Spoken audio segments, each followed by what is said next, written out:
Hello everyone, welcome to my channel Vanshian lovers. तो कैसे हो आप सब? मैं उम्मीद करती हूँ कि आप सब बहुत अच्छे होंगे। तो आज मैं आपके साथ वंशियन फैन फिक्शन माई ओमेगा कॉन्क्यूबाइन का नेक्स्ट पार्ट शेयर करने वाली हूँ। इससे पहले चैनल पे नए आए तो प्लीज़ प्लीज़ प्लीज़ चैनल को सब्सक्राइब, वीडियो पसंद आती है तो लाइक भी कर दीजिएगा। तो चलिए फिर आज का पार्ट हम शुरू करते हैं। इससे जो पहले वाला पार्ट था उसमें हमने देखा था वी जिंग रूम के अंदर बेहोश हो गया था। वांग जी जब वापस लौटा तब उसने वी जिंग को बेहोश देखा।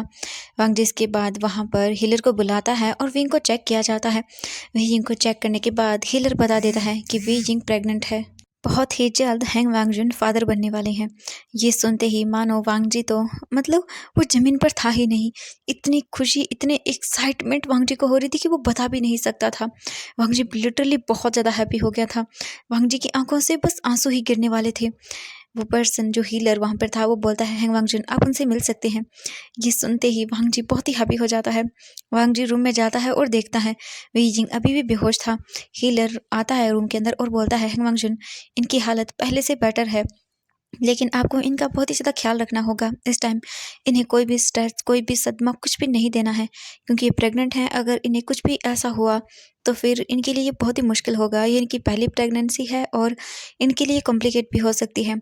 अभी इनका शरीर बहुत ही वीक है। ये बहुत ही अच्छे स्वॉर्ड फाइटर हैं, लेकिन फिर भी ये वीक हैं एक बेबी को बर्थ देने के लिए। आपका इनको अच्छे से ख्याल रखना होगा और इनसे ज़्यादा काम मत करवाइएगा और प्लीज़ ध्यान रखिएगा इन्हें कोई भी सदमा न लगने पाए। वांग जी बोलता है, हाँ बिल्कुल, मैं ऐसा कुछ भी नहीं करूँगा। इसके बाद वो हीलर चला जाता है और जाने से पहले वांग जी को बहुत सारी मेडिसिन वगैरह बोल के जाता है कि ये विंग को खिलानी है, क्योंकि विंग वीक है और प्रेगनेंसी के टाइम विंग को हर्ट हो सकता है ज़्यादा। इसीलिए वो दवाइयाँ वगैरह सब दे जाते हैं, विंग को ये पिलानी होगी। वांग जी विंग को ही देख रहा था, बैठा हुआ था। तभी लायन सिचन भी वहाँ पर आते हैं और वो आते ही बोलती है, वांग जी। जैसे ही वांग जी अपनी गगा को देखता है तो बोलते गगा। वो जल्दी से जाता है और इन्हें हक करता है। लायन सिचन स्माइल करते हैं और बोलते, वांग जी मैं बहुत खुश हूँ कि तुम फादर बनने वाले हो। वांग जी स्माइल करता है और बोलता है, थैंक यू गा। इसके बाद वहाँ पर जियांग चेंग भी आ जाता है। जियांग चेंग भी वांग जी को कांग्रेचुलेशन विश करता है। फिर वो वहीं पर बैठ जाते हैं और बातें करने लगते हैं। लायन से चैन बोलते हैं, वांग जी क्या तुमने विंग को बताया जो हो रहा है? वांग जी बोलता है, नहीं गा, मैंने उसे नहीं बताया और नहीं मैं उसे बताऊंगा। मेरे पास अभी भी दिन है। मैं नहीं बताऊंगा, क्योंकि अगर मैंने बता दिया तो वी जिंग को पता नहीं कैसे रिएक्ट करेगा। वो मुझ पर ट्रस्ट करता है और मैं उसका ट्रस्ट नहीं तोड़ूंगा। जितना होगा मैं इस चीज़ को इग्नोर करूंगा और मैं ये इंगेजमेंट भी नहीं करूंगा, चाहे इसके लिए मुझे कुछ भी क्यों ना करना पड़े। लेकिन गा प्लीज़ आप वी जिंग तक इस बात को मत आने दीजिएगा। अगर आए भी तो फिर मैं बताऊंगा उसे। लहन सेजन बोलते हैं, वांग जी मैं जानता हूँ, लेकिन तभी जियांग चेंग बोलता है, वांग जी मेरा ब्रदर बहुत ही इनोसेंट है और बहुत ही मासूम है। वो नहीं हैंडल कर पाएगा। अगर उसे पता चलेगा कि तुम किसी और से शादी करने जा रहे हो तो वो नहीं संभाल पाएगा अपने आप को। वांग जी बोलता है, राजकुमार लैन मैं अच्छे से राजकुमार राजकुमार जियांग मैं अच्छे से समझता हूँ कि आप क्या बोल रहे हो। आप चिंता मत करिए, ऐसा कुछ भी नहीं होगा। मैं वी जिंग को पता चलने से पहले ही ये सब चीज़ें बंद करवा दूंगा। लैन से चैन बोलते हैं, वांग जी तुम आखिर करने क्या वाले हो? वांग जी बोलता है, गगा मैं वही करने वाला हूँ जो सच है। मैं बिल्कुल भी ये सब चीज़ें नहीं करूँगा। लैन से चैन बोलते हैं, वांग जी जो भी करो सोच समझ कर करना। वांग जी बोलता है, हाँ गा। इसके बाद वो कुछ देर वहीं पर बैठते हैं। फिर वी जिंग को होश आ जाता है। वांग जी जब देखता है वी जिंग को होश आ गया तो वांग जी जल्दी से विंग के पास जाता है और बोलता है, वी तुम ठीक हो? वी जिंग धीरे धीरे अपनी आइज़ को ओपन करता है, तब उसे उसके स्टमक में थोड़ा सा पेन होता है। वो बोलता है, मैं शायद बेहोश हो गया था, मुझे याद नहीं है। वांग जी बोलता है, हाँ वी जिंग तुम बेहोश हो गए थे, तुम आराम से बैठो पहले। वांग जी वी जिंग को अच्छे से बैठाता है वहाँ पर। उसके बाद वांग जी विंग को देखता है और बोलता है, वी जिंग मुझे तुम्हें कुछ बताना है। वी जिंग वांग जी को देखता है कन्फ्यूजन लुक से और बोलता है कि हाँ बोलिए क्या हुआ। वांग जी बोलता है, वी जिंग बहुत जल्द मैं और तुम। वी जिंग बोलता है, क्या मैं और आप क्या? तब वी जिंग की नज़रें जाती है वहाँ पर दूसरी साइड में, तो वहाँ पर जियांग चेंग भी था और लैन सिजन भी थे। वी जिंग उन्हें देखता है और बहुत ग्रीट करने के लिए उठने लगता है। तभी लैन सिजन बोलते हैं, नहीं मास्टर वी आप बैठे रहिए, आप प्लीज़ उठिए मत, आप अपना ख्याल रखिए बस। वी जिंग ये सुनता है तो बोलता है कि नहीं, लेकिन लैन सिजन बोलते हैं, वांग जी वी जिंग मास्टर वी मैंने बोला ना। इसके बाद वी जिंग कुछ भी नहीं बोलता, वो ऐसे बैठा रहता है। जियांग चेंग गुस्सा करता है और बोलता है, वी जिंग तुमसे कहा ना चुपचाप बैठे रहो, तुम्हें अपना ख्याल नहीं रखा जाता क्या? हाँ, तुम्हें कोई जरूरत नहीं उठने की और आज से तुम्हारा सारा ख्याल मैं रखूंगा। वी जिंग सुनता है और कंफ्यूज होता है और बोलता है, चेंग ये तुम क्या बोल रही हो? मेरा ख्याल रखोगे तुम? क्या मतलब है? तभी वांग जी बोलता है वीजिंग, मैं और तुम बहुत जल्द। वीजिंग बोलता है, आप बोलेंगे कब से, आप यही बोल रहे हो? वांग जी बोलता है हाँ। इसके बाद वांग जी विंग के दोनों हाथ पकड़ता है और बोलता है, वीजिंग हम पेरेंट्स बनने वाले हैं, तुम प्रेग्नेंट हो। ये सुनते ही वीजिंग शॉक हो जाता है और बोलता है, क्या कहा आपने? वांग जी बोलता है, वीजिंग तुम प्रेग्नेंट हो, बहुत जल्द तुम और मैं फादर और मदर बनने वाले हैं। ये सुनते ही वीजिंग की आंखों से आंसू गिर जाते हैं और वो अपने स्टमक को पकड़ता है, तो उसके स्टमक में उसे एक अजीब सी, मतलब एक अजीब फील होता है कुछ ना कुछ। तो वीजिंग जब ये फील करता है तब उसकी आंखों में आंसू भर जाते हैं पूरी तरह से। जल्दी से वीजिंग वांग जी को हक करता है और बोलता है, मैं मामा बनने वाला हूँ, आप फादर बनने वाले हैं। वांग जी बोलता है हाँ वी, और वो दोनों एक दूसरे को टाइटली हक करते हैं। जेंग चेंग बोलता है, ओहो तुम दोनों भी ना यहीं पर शुरू हो गए, ठीक है हम जा रहे हैं, हम थोड़ी देर बाद आएंगे। वीजिंग मैं तुम्हारे लिए खाना लेकर आता हूँ, ठीक है चलिए अब यहाँ से। इसके बाद वो जेंग चेंग लैंस सेजन को देखता है, लैंस सेजन बोलते हैं ठीक है। इसके बाद लैंस सेजन और जियांग चेंग दोनों ही वहाँ से चले जाते हैं। वांग जी और वी जिंग बैठे हुए थे और एक दूसरे को ही देख रहे थे। वी जिंग बोलता है, मैं बहुत खुश हूँ। वांग जी बोलता है, मैं भी वी, मैं बहुत खुश हूँ, बहुत जल्द छोटा बेबी आने वाला है। वांग जी जब ये बोल रहा था तो वो बहुत ही खुश था। वी जिंग भी देख रहा था वांग जी को कि वांग जी कितना हैप्पी है, और वी जिंग तो उससे भी ज़्यादा हैप्पी था। कुछ देर ऐसे ही बैठे रहते हैं। वो वांग जी बोलता है, वी जिंग अब तुम रेस्ट करो, अब से तुम बिल्कुल भी कोई काम नहीं करोगे, सब काम मैं करूँगा, क्योंकि मुझे हिलन ने बोला है तुम्हारी जो बॉडी है वो वीक है, तो तुम्हें आराम करने की ज़रूरत है, तुम बिल्कुल भी काम नहीं करोगे और तुम बाहर भी नहीं जाओगे कहीं। वी जिंग बोलता है, ये क्या बात हुई? नहीं ऐसा नहीं हो सकता, मैं बोर हो जाऊँगा। वांग जी बोलता है, वी जिंग कुछ भी नहीं बोलता है और वो चुपचाप ऐसे ही लेटा रहता है। वांग जी बोलता है, तुम यही रुको मैं भी आता हूँ। ये बोलकर वांग जी वहाँ से चला जाता है। वे जिंग चुपचाप बेड पर लेटा हुआ था और वो सोचता है, ये क्या मतलब हुआ कि उसे बाहर ही नहीं निकलना यहाँ से, ऐसे तो वो बोर हो जाएगा। लेकिन वे जिंग फिर स्माइल करता है और अपने टमी पर हाथ रखता है और बोलता है, लिटिल बेबी मैं तुम्हारी मम्मा तुम्हारा वेट कर रही है, जल्दी जल्दी आ जाओ, फिर हम लोग हैप्पीली रहेंगे यहाँ पर। वे जिंग जैसे मानो सब भूल ही गया था अपने बेबी के आने के बाद। ऐसे ही करके 2 दिन बीत जाते हैं। इन 2 दिनों में वांग जी ने वी जिंग का बहुत अच्छे से ख्याल रखा था। वांग जी और वी जिंग दोनों ही बहुत ज़्यादा हैप्पी थे। जियांग चैंग और लैन सेजन भी बहुत ही ज़्यादा विंग की केयर कर रहे थे। जियांग चैंग पूरा दिन विंग के साथ रहता था, उसकी केयर करता था और उसके लिए हर एक चीज़ करता था। वी जिंग देखकर बहुत ही हैप्पी था कि सच में उसका ब्रदर कितना केयरिंग है उसके लिए। जियांग चैंग वी जिंग को बहुत ही अच्छे से मतलब संभाल कर रख रहा था और वांग जी भी खुश था। जब वांग जी वहाँ पर नहीं होता था तो जियांग चैंग विंग का अच्छे से ख्याल रखता था। और लैन सिचन और जो वांगजी था वो दोनों ही विंग के लिए ग्यूजन प्ले किया करते थे ताकि उसके बेबी एकदम हेल्दी और अच्छा हो। और म्यूजिक बच्चों के लिए बहुत अच्छा होता है और वी जिंग को भी बहुत अच्छा लगता था जब वांगजी और लैन सिचन उसके लिए मतलब ग्यूजन प्ले किया करते थे। तब ऐसे ही करके दिन बीत रहे थे और 2 दिन पूरे कंप्लीट हो गए थे और धीरे धीरे करके सेक्ट में भी सभी लोगों को पता चल गया था कि राजकुमार वी जो है वो प्रेग्नेंट है, बहुत जल्द हैंग वांगजुन को फादर बनने वाले हैं।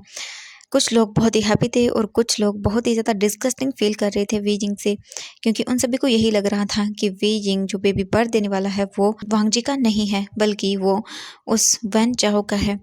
बहुत सारे लोग वी जिंग के बारे में अच्छा भी बोल रहे थे और बुरा भी बोल रहे थे। वहीं लैन करेन भी कहीं ना कहीं मन में थोड़ा सा हैप्पी था। उसे ये लग रहा था कि हाँ उसका ग्रैंड सन यहाँ पर आने वाला है, तो वो हैप्पी था। और अब जो लैन करेन था उसने वांग जी की जो सगाई होने वाली थी मैंगिया उसे पोस्टपोन कर दिया था, उसे कुछ दिन के बाद रख दिया गया था। सभी सेक्ट को ये इनविटेशन भी भेज दिया गया था क्योंकि वांग जी ने मना कर दिया था और लैन किरन जो था वो ये वजह समझ भी सकता था। वांग जी हैप्पी था कि उसे कुछ टाइम और मिल गया है इन सब चीज़ों को मतलब इग्नोर करने के लिए, और तब तक तो वो कोई रास्ता ढूंढ ही लेगा। वहीं मैंग याओ बिल्कुल भी ये अच्छा फील नहीं कर रहा था, वो तो गुस्से में था कि आखिरकार ये सब हो क्या रहा है। वे जिंग प्रेग्नेंट क्या हो गया, सभी लोग भूल गए कि उसकी सगाई होने वाली थी, यहाँ तक कि लैन किरन ने उसकी सगाई को पोस्टपोन कर दिया। हाँ ये बात तो बिल्कुल भी मतलब वो बर्दाश्त ही नहीं कर पाया मैंग याओ सोचता है उसे जल्द से जल्द कुछ तो करना होगा। पहले उसने सोचा था कि वो विंग को मार डाले, लेकिन अगर उसने विंग को मारा तो फिर सारा इल्ज़ाम उस पर आ जाएगा क्योंकि शक तो सभी उसी पे करेंगे। इसीलिए वो दूसरा तरीका अपनाता है और वो लहन किरण के पास जाता है। लहन किरण कुछ देर से वो बातें करता है और फिर वापस अपने रूम में आ जाता है। लहन किरण गुस्से में अपने रूम में बैठा हुआ था और उसका मतलब सोच सोच के ही पारा हाई हो रहा था उसका। तो फिर वो एक डिस्पल को भेज के वांग जी को बुलाता है। वांग जी आता है रूम में तो लैन किरण बोलता है, वांग जी मुझे तुमसे कुछ अर्जेंट काम है, तुम्हें इन सब चीज़ों को लेकर दूसरे सेक्ट जाना होगा, ये इम्पोर्टेंट है। वांग जी जाने से मना करता है, लेकिन लैन किरण बोलता है तुम्हें जाना होगा और विंग का ख्याल रखने के लिए यहाँ पर बहुत सारे लोग हैं। वांग जी ये सुनता है तब वो फिर मजबूर हो जाता है, उसे जाना पड़ता है क्योंकि उसके गगा जो थे वो दूसरे सेक्ट के काम में बिजी थे, इसीलिए वांग जी को फिर जाना पड़ता है। वांग जी फिर वापस जिंगशी में आता है और वो विंग को इन्फॉर्म करता है कि वो सिर्फ 2 दिनों के लिए गुस्से से बाहर जा रहा है। वी जिंग ये सुनकर बहुत ही सैड हो गया था, लेकिन वो बोलता है वी जिंग आई एम सॉरी, लेकिन मुझे जाना होगा, ये इम्पोर्टेंट है। वी जिंग समझ सकता था कि अगर इम्पोर्टेंट ना होता तो वांग जी नहीं जाता। फिर वी जिंग कुछ भी नहीं बोलता है, वो बोलता है प्लीज़ जल्दी आइएगा। वांग जी बोलता है हाँ वी जिंग मैं जल्दी आऊँगा। वांग जी को मॉर्निंग को निकलना था, अब मिडनाइट का टाइम हो गया था। वांग जी और वी जिंग लेटे हुए थे। वी जिंग को कुछ बेचैनी सी फील हो रही थी। वी जिंग वांग जी को हक करता बोलता है मुझे मुझे अच्छा नहीं लग रहा है। वांग जी बोलता है वी क्या हुआ, क्या कोई प्रॉब्लम है, मैं हीलर को बुलाऊं? वी जिंग बोलता है नहीं ऐसा नहीं, मुझे मुझे ऐसा लग रहा है जैसे कुछ गलत होने वाला है। वांग जी बोलता है वी जिंग कुछ भी नहीं होगा, तुम चिंता क्यों कर रहे हो, मैं हूं ना। वी जिंग बोलता है हाँ लेकिन। वांग जी बोलता है वी मैं हूँ। फिर वांग जी विंग के लिप्स पर उसे एक सॉफ्ट किस करता है और उसे हक करके सो जाता है। नेक्स्ट डे वांग जी निकल जाता है, जो उसका काम था उसे करने के लिए दूसरे सेक्ट जाने के लिए। वांग जी जाने से पहले जियांग चैंग और लैन सिचन दोनों को ही विंग की जिम्मेदारी देके गया था और उन दोनों ने कहा था कि वो विंग का अच्छे से ख्याल रखेंगे। जियांग चैंग बोलता है विंग जब तक वांग जी नहीं आता तब तक मैं तुम्हारे पास ही रुकूंगा, और लैन सिचन भी इस बात पर अग्री कर गए थे और जियांग चैंग विंग के साथ ही था। वांग जी को गए हुए 1 दिन हो गया था। अब हम देखते हैं वी जिंग को, जो कि वी जिंग गेट के बाहर ही बैठा हुआ था। जियांग चैंग कुछ काम से सेक्ट में गया हुआ था क्योंकि उसे अर्जेंट था, इसीलिए वी जिंग चुपचाप अकेला था वहां पर बैठा हुआ था और वांग जी के बारे में सोच रहा था। उसे बिल्कुल भी अच्छा नहीं लग रहा था। वांग जी को गए हुए 1 दिन भी नहीं हुआ था पूरा सूरा कि वी जिंग इतना सैड हो गया था। उसे वी जिंग को वांग जी की याद आ रही थी। वी जिंग पूरी तरह से सैड हो गया था। तभी वहां पर वी जिंग देखता है तो 2 डिसिपल्स आ रहे थे। वी जिंग ये देखकर कंफ्यूज हो जाता है। तभी वो डिसिपल आते हैं और विंग को बो करते हैं। वी जिंग भी उन्हें बो करता है और उड़ जाता है वी जिंग। फिर वो डिसिपल बोलते हैं कि उसे गुरुजी लैन ने बुलाया। वी जिंग बोलता है ठीक है। इसके बाद वी जिंग जाता है गुरुजी लैन के पास। गुरुजी लैन बैठे हुए थे और वो विंग को देखते हैं। वी जिंग उन्हें बो करता है। इसके बाद गुरुजी लैन उठते हैं और अब हम देखते हैं 1 घंटे बाद का सीन। 1 घंटे तक वी जिंग गुरुजी लैन एक दूसरे से बातें कर रहे थे। 1 घंटे बाद वी जिंग उनका जो रूम था उससे बाहर निकलता है। वी जिंग की आंखों में आंसू थे, वो ठीक से चल भी नहीं पा रहा था, उसके हार्ट में उसे पेन हो रहा था। वी जिंग वापस अपने जिंगशी आता है, डोर को बंद करता है और सीधा वॉशरूम में चला जाता है और वी जिंग बहुत रोता है, बहुत रोता है। दूसरी तरफ हम देखते हैं जियांग चैंग को। जियांग चैंग जिंगशी में आता है और वो देखता है और बोलता है वी तुम कहाँ हो, लेकिन उसे कोई आवाज़ नहीं आती। फिर जियांग चैंग वॉशरूम देखता है और डोर को देखता है और वो नॉक करता है। वी जिंग अंदर मतलब बाथ में लेटा हुआ था और वो रोए जा रहा था। तभी जियांग चैंग नॉक करता है और बोलता है वी तुम अंदर हो। वी जिंग अपने आप को संभालता है और बोलता है कि हाँ चैंग मैं अंदर हूँ। जियांग चैंग बोलता है वी क्या हुआ। विंग बोलता है नहीं मुझे कुछ नहीं हुआ, मैं बिल्कुल ठीक हूँ। जियांग चैंग बोलता है वी मैंने सुना कि तुम गुरुजी लैन से मिलने गए थे, क्या उन्होंने कुछ कहा तुमसे? वी जिंग बोलता है नहीं कुछ भी नहीं चैंग। जियांग चैंग बोलता है अच्छा ठीक है, एक काम करो तुम जल्दी से शावर ले लो, उसके बाद मैंने तुम्हें खाना बनाया है और मुझे कुछ काम से बाहर जाना है, ठीक है, मैं रात को आ जाऊंगा तुम्हारे पास, ठीक है। वी जिंग बोलता है हाँ। इसके बाद चैंग बोलता है वी जिंग तुम खाना खा लेना, ठीक है। वी जिंग बोलता है हाँ चैंग कोई बात नहीं तुम चले जाओ। इसके बाद जियांग चैंग बोलता है ओके। जियांग चैंग फिर डोर बंद करता है रूम का और वो वहां से चला जाता है। वी जिंग ऐसे ही बैठा रहता है। अब हम नाइट का सीन देखते हैं। नाइट हो गई थी और जियांग चैंग वापस जिंगशी आ जाता है। जियांग चैंग जिंगशी में आता है और वो बीजिंग को आवाज़ देता है, लेकिन उसे कोई भी आवाज़ नहीं आती। फिर वो जाता है रूम में चेक करता है तो बीजिंग वहाँ पर भी नहीं था। फिर वो वॉशरूम वगैरह सब चेक करता है और वो थोड़ा सा टेंस हो जाता है क्योंकि बीजिंग पूरे जिंगशी में ही नहीं था। जियांग चैंग फिर बाहर चेक करता है तो बाहर भी बीजिंग नहीं था। फिर जियांग चैंग जल्दी से जाता है और वो लैन सिजन को बताता है। लैन सिजन सुनते हैं और बोलते हैं क्या। वी जियांग चैंग बोलता है हाँ मैं उसे जिंगशी में ही छोड़ के गया था और वी जिंग नहीं है वहाँ पर। जियांग लैन सिजन बोलते हैं ठीक है चलो हम देखते हैं। इसके बाद वो दोनों जाते हैं और वो कुछ डिसिपल से भी बोलते हैं और पूछते हैं उनसे, लेकिन उन्हें भी कुछ नहीं पता। अब धीरे धीरे करके कुछ डिसिपल्स विंग को ढूंढने लगते हैं। सभी लोग लगभग 2 या 3 घंटे तक पूरे क्लाउड रेसेस में ढूंढते सभी। अब तो जितने भी डिसिपल्स थे गार्ड थे वो सभी विंग को ढूंढ रहे थे, लेकिन उनमें से किसी को भी विजिंग नहीं मिलता। विजिंग जैसे मानो वहां पर था ही नहीं। सभी लोग इकट्ठा हो जाते हैं। जियांग चैंग बहुत ही परेशान था और वो बोलता है अब हम क्या करेंगे, हम क्या करें, विजिंग कहीं पर नहीं है। लैन से जन बोलते हैं, चैंग चैंग तुम शांत हो जाओ, हम विंग को ढूंढ लेंगे, विंग यहीं कहीं होगा। जैंग चैंग बोलता है, नहीं वो पूरे गुस्से में नहीं है, हर एक डिसिपल ने ढूंढा विंग को। लैन से जन बोलते हैं, हाँ मैं चैंग मैं जानता हूँ। और वो बोलते हैं, ठीक है मैं फिर से ढूंढता हूँ, चलो हम एक बार फिर से जिंगशी में देखते हैं।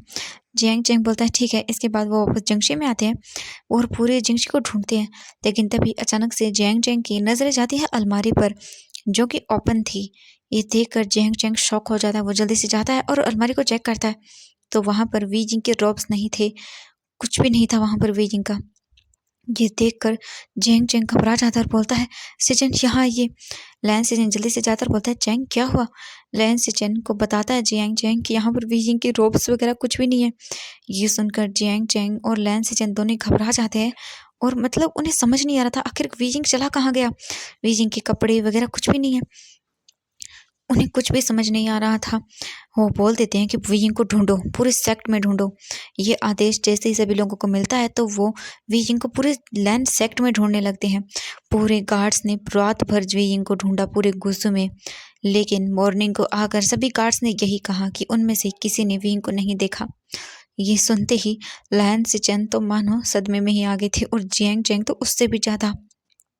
पूरे गुस्सों में अब सभी लोग यही बात कर रहे थे कि वीजिंग गायब है, वीजिंग गायब है, और सभी हैरान थे। लहन सिचन बोलते हैं, अब हम क्या करेंगे। वांग जी को हमें बुलाना होगा। वहीं दूसरी तरफ मॉर्निंग हो चुकी थी और वांग जी वापस आ गया था गुस्सों में। वांग जी जब आता है तो वो देखता है बहुत सारे डिसिपल्स खड़े हुए थे। वांग जी को कुछ भी समझ नहीं आता, वो सीधा अपने जिंगशी की ओर ही जा रहा था। तभी वांग जी को लैन सिचन रोक देते हैं और बोलते, वांग जी जब अपने गगा को देखता है तो बोलता है, गगा क्या हुआ, आप मुझे परेशान लग रहे हो। लैन सिचन बोलता है, हाँ वांग जी वीजिंग। वो बोलता है, ये तो वांग जी बोलता है, वी क्या हुआ उसे। लैन सिचन बोलते हैं, वांग जी वीजिंग नहीं मिल रहा, वो रात से गायब है। ये सुनते ही वांग जी की तो मानो जैसे सांसें ही निकल गई हों। वहीं दूर थोड़ी ही दूरी पर मैंग्याओ खड़ा हुआ था और वो स्माइल करते हुए बोलता है, फाइनली उसको अकल आ ही गई।